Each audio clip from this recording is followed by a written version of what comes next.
सुप्रभात। आज हम कक्षा 11 आरोह पुस्तक से गलता लोहा कहानी, जिसके लेखक शेखर जोशी हैं, इसको समझते हैं हम। सबसे पहले हम शेखर जोशी का जीवन परिचय जान लेते हैं। शेखर जोशी का जन्म 1932 अल्मोड़ा उत्तरांचल में हुआ था। अल्मोड़ा उत्तरांचल में हुआ था।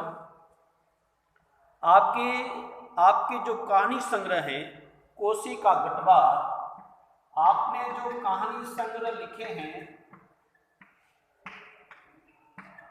कोसी का गटवा, यह आपका कहानी संग्रह है। सात के लोग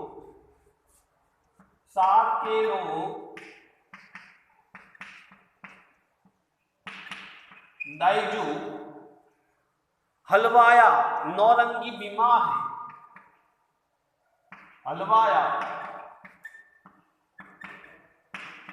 नौरंगी बीमार, ये आपके कहानी संग्रह है। आपका एक शब्द चित्र है संग्रह है पेड़ की याद। शब्द चित्र संग्रह है आपका पेड़ की याद। आपको पहल सम्मान मिल चुका है। आपको पहल सम्मान मिल चुका है। नई कहानी आंदोलन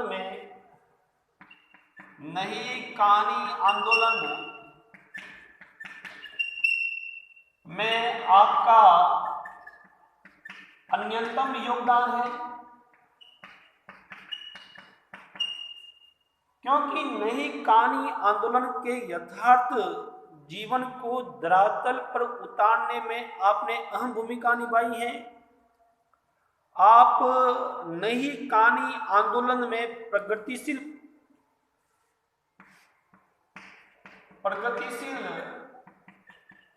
कहानी का प्रतिनिधित्व करते हैं। आपने समाज के मेहनतकश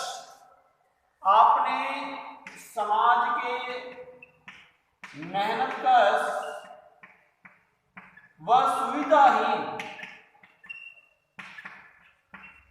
लोगों को माध्यम बनाकर कहानियां लिखी हैं। आपकी प्रसिद्ध कहानी दाजू पर चिल्ड्रन फिल्म सोसाइटी द्वारा फिल्म का निर्माण भी हुआ है। अब हम अध्याय की पृष्ठभूमि समझते हैं कि इस कहानी में क्या दे रखा है। गलता लोहा जोशी जी की कहानी कला का सुंदर नमूना है। ये कहानी कला का एक सुंदर नमूना है, क्योंकि ये कहानी जो है उस समय के समाज के यथार्थ जीवन पर आधारित है। ये समाज के जातिगत विभाजन पर टिप्पणी करती है। ये कहानी समाज में व्याप्त जातिगत विभाजन पर टिप्पणी करती है। ये कहानी इस कहानी में किस प्रकार एक मेधावी विद्यार्थी जो है मोहन, इस कहानी का जो मुख्य पात्र है मोहन, किस प्रकार एक मेधावी छात्र मोहन किन परिस्थितियों के चलते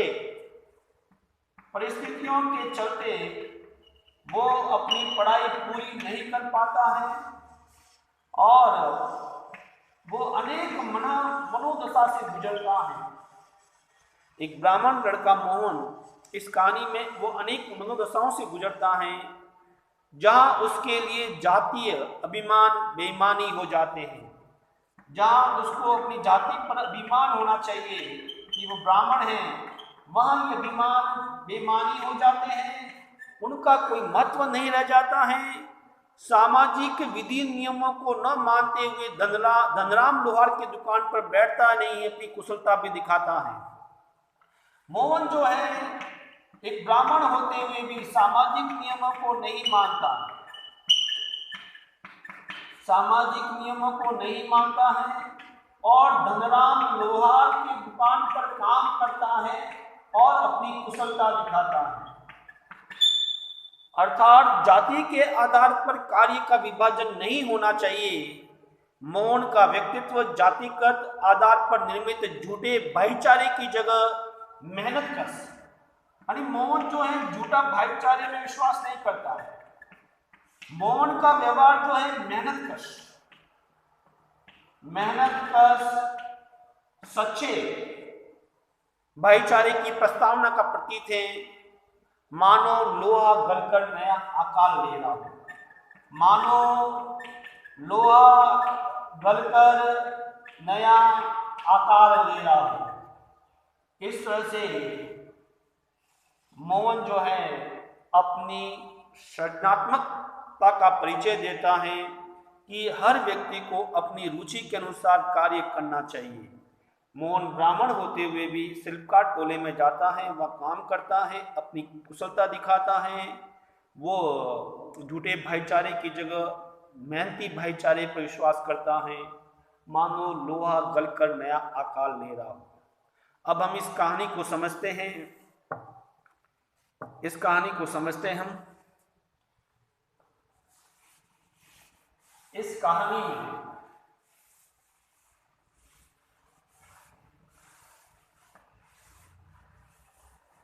देखिए गलता लोहा कहानी, इस कहानी का मुख्य पात्र है मोहन। मोहन के पिताजी का नाम है बंसीधर, जाति से ब्राह्मण, जाति से ब्राह्मण, जाति से ब्राह्मण। और मोहन जो है देखिए, मोहन शुरू से ही पढ़ने में होशियार था। उसके पिताजी ने गांव से 5वीं तक इसकी पढ़ाई करवाई, इसकी प्राइमरी शिक्षा पूरी करवाई। मोहन के पिताजी जो हैं बंसीधर जी जो हैं वो यज्ञ हवन करवाते थे, अनुष्ठान करवाते थे। वो बूढ़े हो चुके थे, उन्होंने देखा कि यज्ञ अनुष्ठान में ज़्यादा मिलता नहीं है, बेटा पढ़ेगा लिखेगा तो उसको अच्छी जॉब मिल जाएगी, घर की गरीबी दूर हो जाएगी, क्योंकि यज्ञ अनुष्ठान से घर का गुजारा नहीं होता है। तो बेटे को पढ़ाया और मोहन ने 5वीं तक पढ़ाई की और 5वीं तक पढ़ाई करने पर उसको स्कॉलरशिप मिलती है। मोहन को क्या मिलती है? स्कॉलरशिप मिलती है, उसको छात्रवृत्ति मिलती है। अब देखिए मोहन जो है अब आगे की पढ़ाई के लिए उसको पास के गांव में जाना था, जो कि 4 मील दूर था आगे की पढ़ाई के लिए। अब बीच में ही एक नदी आती है, पिताजी की इकलौती संतान, बीच में नदी आती है। पिताजी ने मोहन के रहने का प्रबंध अपने यजमान के यहाँ कर दिया, उसके रहने का प्रबंध कर दिया, उसके रहने का प्रबंध कर दिया। लेकिन इससे पूर्व मैं आपको बता दूं कि जब मोहन 5वीं तक पढ़ाई करता था, मोहन जब 5वीं तक पढ़ाई करता था उस समय वह अपनी कक्षा के बारे में बताता है। उसका एक मित्र है धनराम लोहार, ये दोनों साथ पढ़ते हैं, धनराम लोहार और मोहन। उस समय जातिगत भेदभावना अधिक थी, उच्च कास्ट के विद्यार्थियों को आगे बैठाया जाता था, उनको पीछे बैठाया जाता था, और धनराम लोहार और मोहन जो है वो साथ में पढ़ते थे। क्योंकि मोहन कक्षा में होशियार था, मास्टर त्रिलोक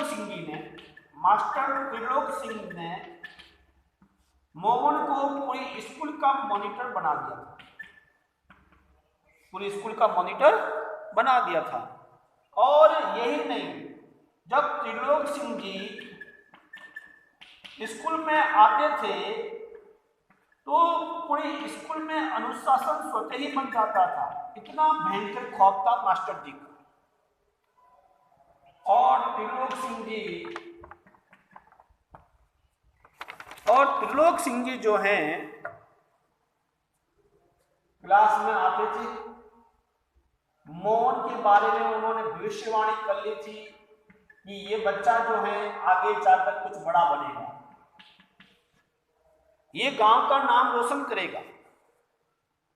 और मोहन जो है कक्षा के विद्यार्थियों को कई बार मॉनिटर बनता था, पीटता भी था। और धनराम ने भी मार खाई। धनराम ने कभी भी मोहन को अपना प्रतिद्वंदी नहीं समझा। धनराम ने कभी भी मोहन को अपना प्रतिद्वंदी नहीं समझा। क्यों नहीं समझा? क्योंकि शुरू से उसके दिमाग में ये बात बैठा दी गई थी कि तू लुहार है और ये ब्राह्मण है, उच्च कास्ट का है। ये बात बैठा दी गई थी। ये हीन भावना उसके शुरू से उसके मन में भर दी गई थी। धनराम पढ़ाई में कमजोर था, उसको एक बार 13 की टेबल याद नहीं हुई। मास्टर जी ने एक संगति मंगाई, उसी से धनराम को मारा, पीटा। और जब धनराम घर जाता था तो धनराम के पिताजी गंगाराम जी ने धनराम को गन चलाने की विद्या सिखा दी थी। गन कैसे चलाना है, लोहा कैसे पीटना है, अपना पैतृक व्यवसाय उन्होंने सिखा दिया था। लेकिन स्कूल में तो त्रिलोक सिंह जी जिस किसी को मारते थे उस व्यक्ति को ही अपने डंडे का चुनाव करना होता था, किससे मार खानी है। घर पर पिताजी जो हाथ में आता था उससे मारते थे। अब एक दिन की बात है, जब वो 13 की टेबल नहीं सुना पाया धनराम, तो त्रिलोक सिंह जी ने जबान की चाबुक चला दी। जबान से व्यंग्य मारा। क्या मारा कि हे बालक, हे धनराम, तेरे दिमाग में तो लोहा भरा है। तेरे दिमाग में क्या भरा हुआ है? लोहा।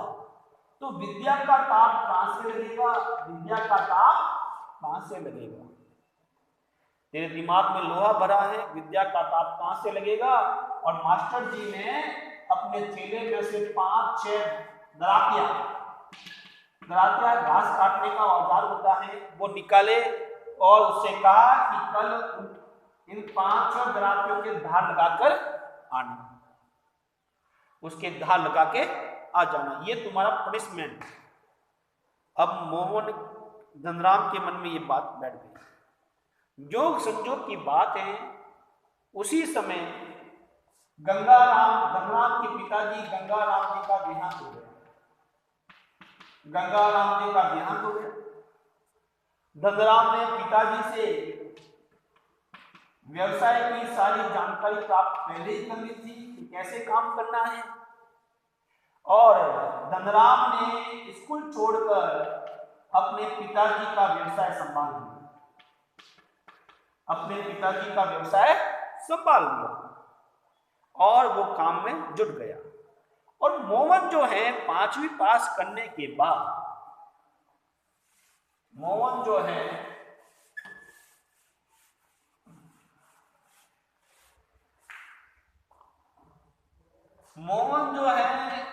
वो 5वीं पास करने के बाद वो गांव से दूर 4 मील उसको एक गांव में पढ़ने के लिए जाना होता है। वो वहां जाता है, लेकिन बीच में ही नदी आती है तो उसके पिताजी को चिंता होती है कि मेरी इकलौती संतान है, उस पर मेरी बहुत सारी उम्मीदें टिकी हुई हैं। तो उस गांव में यजमान के यहाँ उसके रहने का प्रबंध कर दिया, जब भी बारिश आए तुझे वहां रहना। एक दिन जो है मोहन जो है उस गांव से अपने गांव आ रहा था और घसियारों के साथ, घास काटने वालों के साथ वो आ रहा था। उसको नदी पार करनी थी, लेकिन किसी को मालूम नहीं था कि नदी के ऊपर जो पहाड़ है उस तरफ वहां वर्षा अधिक हुई है, बारिश अधिक हुई है, और अचानक नदी में पानी बढ़ गया। अचानक नदी में पानी बढ़ गया। जब अचानक नदी में पानी बढ़ गया तो कैसे भी करके इन लोगों ने नदी पार की और किनारे आते आते पानी अचानक बढ़ गया। पिताजी को चिंता होने लगी कि अब मैं इस बालक को आगे पढ़ाना चाहता हूं, लेकिन बीच में नदी आती है, क्या करें क्या नहीं करें। ऐसी स्थिति में क्या करें। तो उसी समय देखिए जोग संजोग की बात है, उसी समय उसी गांव का एक व्यक्ति जिसका नाम था रमेश, वो लखनऊ से गांव आया हुआ था। रमेश भी जाति का ब्राह्मण था, वो भी बंशीधर की बिरादरी का था। तो बंशीधर ने रमेश से बात की कि मैं मेरे बेटे को पढ़ाना चाहता हूं, मेरा बेटा पढ़ लिख कर कुछ बन जाए, मैं ये चाहता हूं। तो रमेश ने तुरंत यस कर दिया कि हाँ, हम घर में 4 लोग ऐसे भी हैं, 5वां अगर कोई आ जाएगा तो क्या फर्क पड़ेगा। बंशीधर से मन से जैसे उसका मन हल्का हो गया। अब वो रमेश जो है मोहन को लेकर जो है लखनऊ चला गया और लखनऊ जाकर मोहन की हैसियत एक नौकर जैसी कर दी।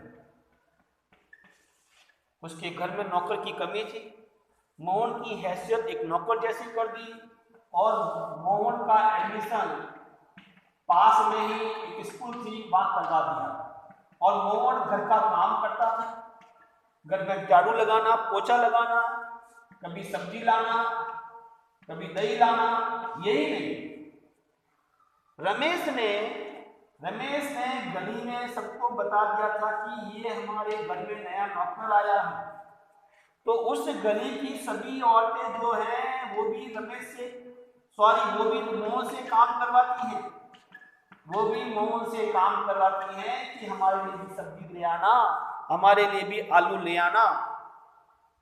इस तरह से मोहन जो है उसकी पढ़ाई में व्यवधान आ गया। वो मोहन जो है स्कूल में अपनी पहचान नहीं बना पाया। जो बालक पढ़ने में होशियार है, स्कॉलरशिप प्राप्त करता है, शहर में आकर उसकी हैसियत नौकर जैसी होती है, वो अपनी पहचान नहीं बना पाता है। स्थितियां उसके अनुकूल नहीं थी और जब भी गर्मी की छुट्टियां पड़ती तो मोहन को गांव नहीं भेजा जाता और जब उसके पिताजी पूछते थे कि मोहन क्यों नहीं आया, तो रमेश का परिवार कहता था कि वो अगले दर्जे की तैयारी कर रहा है, अगले क्लास की तैयारी कर रहा है। जब उस परिवार का कोई व्यक्ति उस गांव में आता था तो मोहन आता था और मोहन जो है सारी बातें अपने पिताजी को नहीं बताना चाहता था।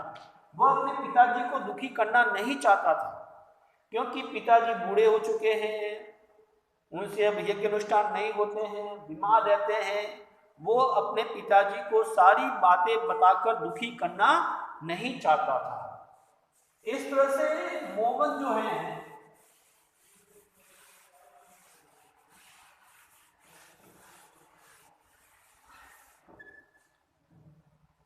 इस तरह मोहन ने शहर से 8वीं तक पढ़ाई कर ली, 8वीं पास कर ली। अब रमेश का परिवार जो है, अब रमेश का परिवार मोहन को आगे पढ़ाने के लिए उनकी इच्छा नहीं थी,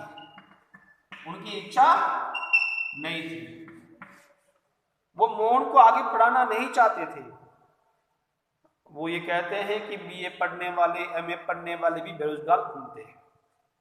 लेकिन मोहन का 8वीं पास करने के बाद उसका एक तकनीकी स्कूल में एडमिशन करवा दिया, और तकनीकी स्कूल में एडमिशन करवाने के बाद 1.5-2 वर्ष बाद उसको एक डिप्लोमा मिल गया, तकनीकी डिप्लोमा मिल गया उसको। और डिप्लोमा मिलने के बाद मोहन जो है लखनऊ शहर में जॉब की तलाश में घूमता है, लेकिन उसको जॉब नहीं मिलती है। जो जैसी जॉब चाहता था उसको वैसी जॉब नहीं मिलती है। अब उधर गांव में बंसीधर जी बड़े बड़े सपने देख रहे थे। जब भी गांव के लोग पूछते तुम्हारा बेटा क्या कर रहा है, कि मेरा बेटा बड़ा अफसर बनेगा। एक बार धनराम ने भी पूछा बंसीधर से कि मोहन लल्ला कहाँ है, तो उन्होंने कहा कि इसकी नियुक्ति सचिवालय में हो गई है, और शीघ्र ही विभागीय परीक्षा देकर वो बड़ा अफसर बन जाएगा। ये उसके पिताजी ने धनराम से कहा। लेकिन मोहन जो है अपनी वास्तविकता पिताजी को बताना नहीं चाहता था। एक दिन ये सारी मोहन जो है गांव आया और सारी हकीकत उसके पिताजी को मालूम हो गई।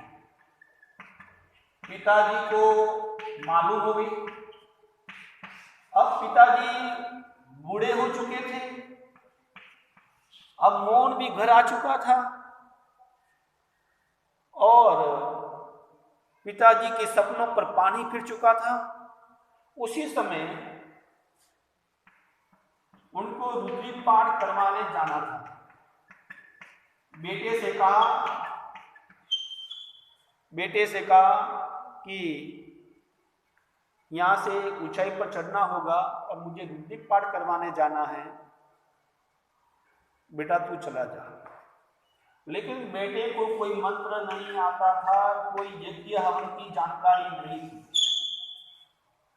उसने पिताजी को कुछ भी जवाब नहीं दिया, और घर से कृषि संबंधी यंत्र उठाए, कृषि के औजार उठाए, यंत्र उठाए कृषि के, और उन औजारों की धार जो है वो कमजोर हो गई थी। उन औजारों की धार जो है वो कमजोर हो गई थी। उन औजारों पर धार लगाने के लिए वो धनराम के यहाँ गए। धनराम जो है मोहन को देखते ही खुश हो गया, लेकिन धनराम को दुख भी था, क्योंकि अक्सर शिल्पकार टोले में ब्राह्मण लोग नहीं जाते हैं। ब्राह्मण लोग वहां बैठते नहीं हैं, खड़े खड़े काम अपना करवा के आ जाते हैं। और मोहन जो है वहां जाकर बैठ गया और धनराम का काम देखने लगा। फिर ये दोनों बातों में पुरानी यादों में खो जाते हैं। पुरानी यादें कौन सी, जो मैंने बता दी थी मास्टर त्रिलोक सिंह वाली बातें, उसमें खो जाते हैं, दोनों सारी यादों में खो जाते हैं। और फिर धनराम जो काम कर रहा था, मोहन उसको बारीकी से देख रहा था।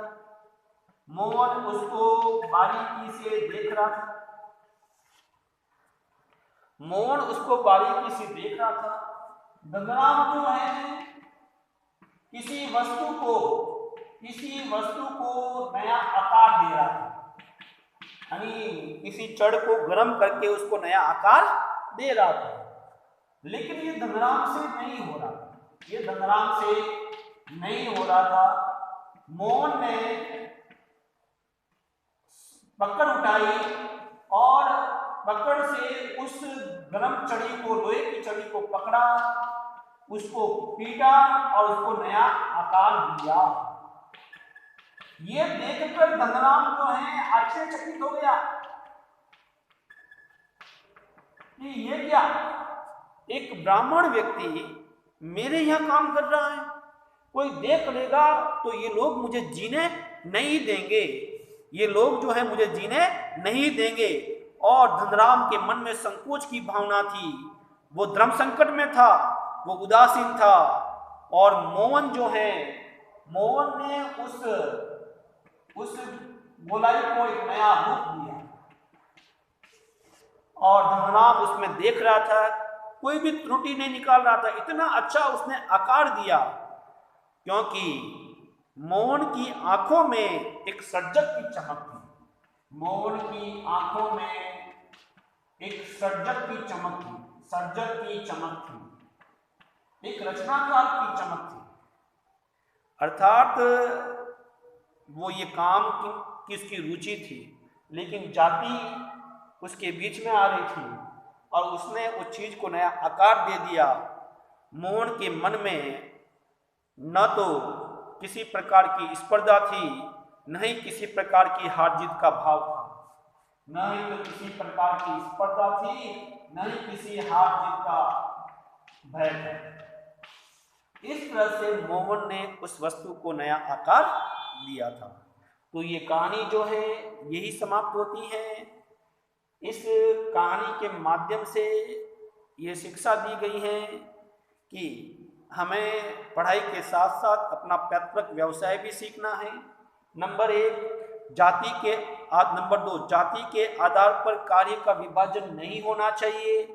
नंबर 3 इंसान की रुचि के अनुसार कार्य का विभाजन हो। इस तरह के भेदभाव जो है समाप्त होने चाहिए। ये सारी बातें जो हैं इस कहानी में दी गई हैं। हम अगले वीडियो में इस कहानी से संबंधित जो अभ्यास प्रश्न हैं वो समझेंगे। धन्यवाद।